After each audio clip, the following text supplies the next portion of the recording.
All right, yo, let's do it. Let's discuss the absolute elephant in the room with our creators, the expedition. Now, I put a short form video out about this, and basically in that video, I pretty much said, hey man, I've already played the game for 250 plus hours by now, and I'm looking at these perks that the expedition gives you for resetting your character, and honestly, I really don't think it's worth it. If I had to sum up my video in about a sentence, that's pretty much what it detailed. I said that doing the expedition is just not going to be worth it, and honestly, there are a few reasons that this is actually my genuine opinion. So I'm going to explain to you exactly what I mean by it's not worth it, and also I'm going to read and discuss a bunch of comments that people left in the video because they are extremely valid, to be fair, and I understand a lot of people's different points of view. Now, first, let me explain exactly what I mean. The expedition in Arc Raiders is kind of like a side quest where you compile materials that you find in the game. Honestly, a lot, by the way, most likely over 1 million to 2 million worth of materials, and you essentially donate these materials to build this carrier so that you can send your raider off on a journey and get a brand new one at the beginning of the next expedition. The first expedition window is coming up pretty soon, and you're gonna have a 7-day window to actually decide where to completely reset your character for this, or miss the window and have to wait another 60 days for the next expedition to come along. Now, this expedition does give you some genuinely pretty decent perks. I couldn't really explain all of them in the short form video, but I'm gonna go into a little bit of more detail as to what are the pros and cons of it. So after you committed a bunch of your resources to your expedition and you filled out the entire foundation and built your carrier, pretty much majority of your inventory is gonna be reset. All of the slots that you got in your stash upgrade, these are going to be completely gone. All of the items in your inventory, every single thing you own, will be completely wiped. Coins, all the money that you made in the game will be completely wiped. Your player level, if you've made it to level 75, will be completely wiped. Your entire skill tree that you min-max will be completely wiped. Your raider din will be completely wiped. All of your workshop progress will be completely wiped, and all of your quest progress will be completely wiped. Now, what you will keep are your unlocked maps, your unlocked workshop stations, your codex entries, your raider tokens. That's the money that you actually paid for. Your raider deck progress, your active leaderboards, your trials progress, all of the cosmetics that you bought in the game, and you'll earn some bonus skill points and bonus stash points, depending on how much your stash is worth when the expedition happens. Now, what you're going to get in exchange for this, it's going to give you increased XP gain so that you level up quicker the next time. You're going to get extra materials from Scrappy, and you're going to have upgraded stash base. So instead of 280 max, you'll probably have something closer to 300 or 350. And you can earn bonus skill points based on how much your stash is valued, like I said before. So remember all of those things that I said will get wiped? These are the trade-offs. You will get increased XP gain, which is going to cap out at about 75 or 80 again. You're going to get extra base level mats, and then you're going to get maybe 5 to 10 extra skill points towards your skill tree. So this is why I say the trade-off's not worth it. What you gain versus what you lose is just way too high, especially when the grind element is so hard for some items in the game, like blueprints, for example. This is my biggest gripe. Wiping blueprints is insane to me. I've already played the game for over 250 hours, and I don't have all the blueprints in the game. I'm pretty much at 40 out of 74, or only a little bit over halfway done. So it's like taking blueprints away from me is going to be far more detrimental than gaining 5 skill points on my skill tree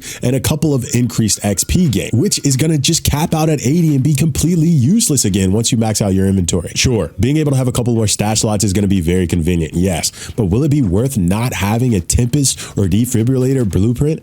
No, it won't be. These items are far more valuable than just 5 bonus points on your skill tree, or even 10, to be completely honest with you. This is where my divide lies with this expedition. Also, another thing is basically if you're someone that doesn't have a lot of time to spend in the game, you're not going to want to build towards this because you're going to spend a lot of your resources putting it towards your expedition and resetting your character, and you're not even going to have enough time to enjoy what you've built. So if you're not at level 75 by now already, you 100% shouldn't be building for the expedition because you will spend the next week or so gathering materials, and you will only have 2 to 3 weeks to actually enjoy being level 75 and fully experiencing your progress in perks. So for the average player that's like around level 50 or so, I seriously absolutely do not recommend this, and that's my gripe, and that's my take. Now, this video has over 100 different comments on Instagram alone, so we're going to read some of these really good takes. All right, one of the first comments is, it's how you keep the game balanced, so it's worth it. I think that's a great take. I honestly agree with that. There could be a really great disparity between people that have a lot of blueprints saved up and are able to craft things like Tempest, purple armors, and a bunch of other really strong heals and utility versus the average player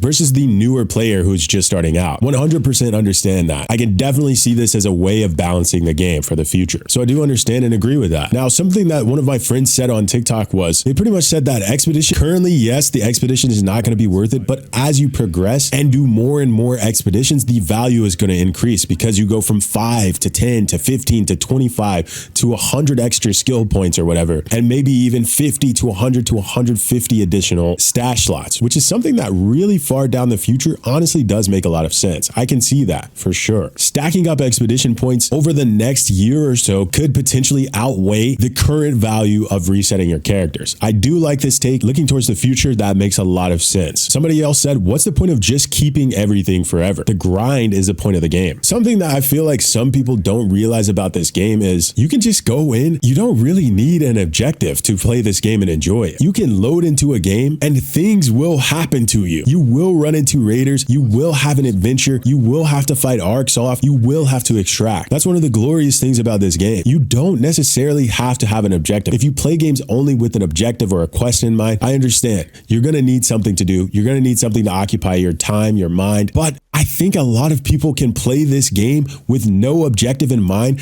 and still enjoy it because there's so much happening and there's so many different variables.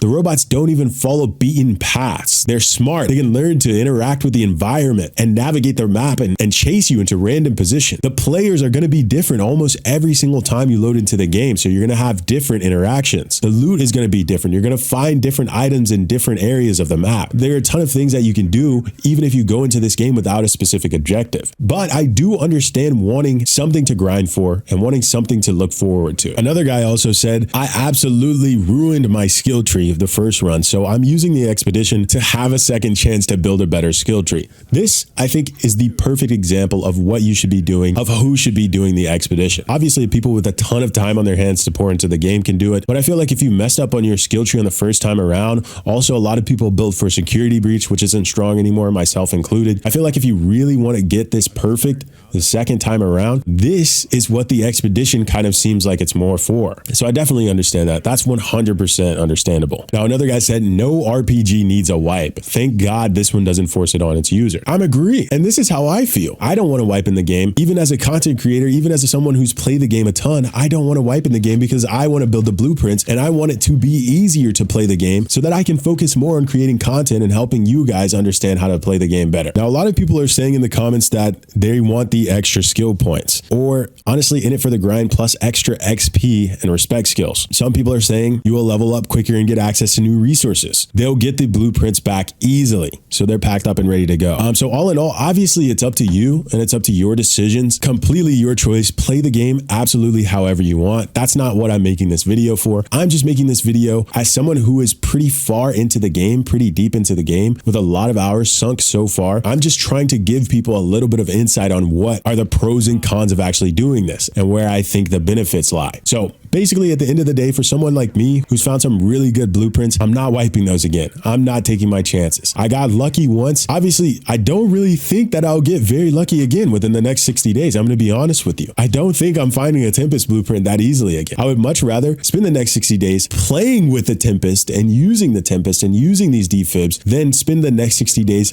looking for the item again. So maybe some people just enjoy the hunt, the search, the rush that they get when they find a really good item. But me, I'm going to sit on the other side of that and I'm going to enjoy the item that I got. I'm going to enjoy the Tempest blueprint. I'm going to make all the defibs. I'm going to make all the wolf packs. I'm going to enjoy shitting on the arc, taking down the queen, taking down the matriarch. I'm going to enjoy that part of the game. And I think that that's probably where the difference lies with people that actually want to reset their character versus people like me, who most likely won't even, despite the negatives in the future. But that's pretty much all I want to talk about in this video. This is 100% an open discussion, so please feel free to leave. This is 100% an open discussion, so please feel free to leave any comment you have below. I will read it and maybe even respond to it in another video in the future. And if you enjoy gaming content and updates, make sure to subscribe. Much love, goats, and thanks for joining me in the dojo.